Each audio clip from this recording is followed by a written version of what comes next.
करत करत अभ्यास के जन्मति हो सुजान, करत करत अभ्यास के जन्मति हो सुजान, रसरी और जात पे सिंपल परत निशान।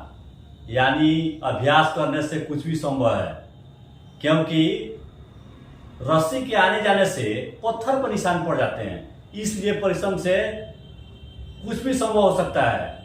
इस दुनिया में असंभव कुछ नहीं है, क्योंकि कहा गया है an impossible word that is found in dictionary of fool.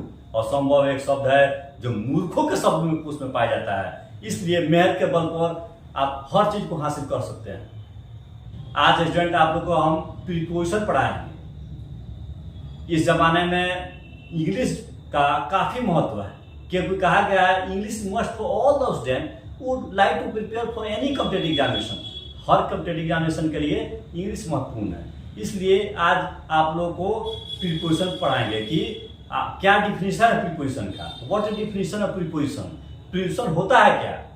Preposition pre plus position, इससे प्रीपोजिशन बना है। प्री का मतलब बिफोर, पोजीशन का मतलब होता है स्थान, यानी जिसका स्थान पहले हो।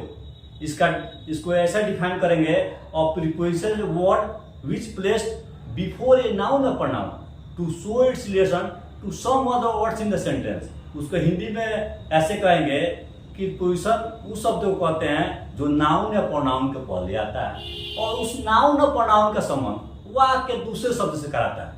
अब आइए आप लोग देखेंगे, प्रीपोजिशन का हिंदी अर्थ होता है संबंधवाचक अव्यय। इसका क्या अर्थ होता है बच्चों? संबंधवाचक अव्यय। इसका डिफिनेशन है, और preposition word placed before a noun और pronoun to show its relation to some other words in the sentence. Example इसका है the sun is in the sky. The sun is in the sky. इस sentence में in जो है preposition है, क्या कि इसलिए प्रीपोजिशन है कि इन द स्काई जो है सन का संबंध बताता है। इन द स्काई क्या बताता है? सन का संबंध बताता है। दूसरा है सोना राइट्स विथ ए पेन। सोना पेन से लिखती है।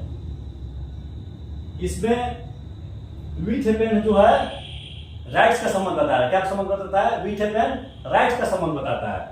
तीसरा है the pen is on the table.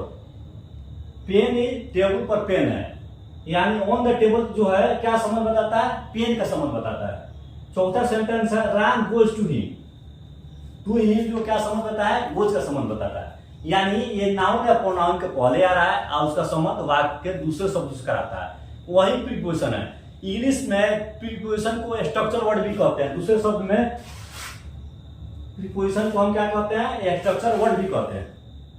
उसके बाद आप देखिएगा इंग्लिश के कुछ महत्वपूर्ण प्रीपोजिशन है, जैसे इन का मतलब होता है में, एट का मतलब पर होता है, मे पर होता है, ईटू का मतलब में होता है, अंडर का मतलब नीचे होता है, विदाउट का मतलब के बिना होता है, ऑन का मतलब पर होता है, फ्रॉम का मतलब से होता है, अबाउट का मतलब के बारे में होता है, उसके बाद ओवर का मतलब के ऊपर है, ऑफ का मतलब का के की है, विच का मतलब से या के साथ होता है, बिफोर का मतलब के पहले होता है, बिटवीन का मतलब के बीच होता है, सिंस का मतलब से होता है। आज हम प्रीपोजिशन का आपका डिफिनेशन बताए हैं। दूसरे नेक्स्ट वीडियो में इन लोग सब का प्रयोग बताएंगे। जैसे इन का मतलब होता है में, एट का मतलब में भी में होता है, लेकिन एट का प्रयोग जो होता है छोटे स्थान के लिए प्रयोग किया जाता है, छोटे स्थान शहरों के लिए किया जाता है। लेकिन इनका प्रयोग जो है बड़े स्थानों के लिए किया जाता है, बड़े स्थान या शहरों के लिए किया जाता है। और एट का प्रयोग होता है छोटे स्थान या शहरों के लिए किया जाता है। इस सब में डिफरेंस है। फिर उसके बाद है अंडर। अंडर का मतलब नीचे। The pen is under the table. Pen जो है टेबल के नीचे है।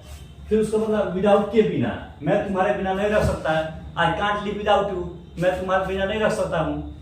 उसके बाद ऑन का मतलब पर। The book is on the table. From से, he has been suffering from fever. वह फीवर से पीड़ित है, सफरिंग है वो फीवर से।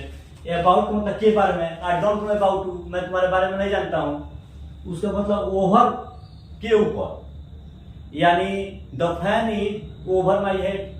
फैन जो है हमारे हेड के ऊपर है, पता है के साथ। Ruby writes with a pen.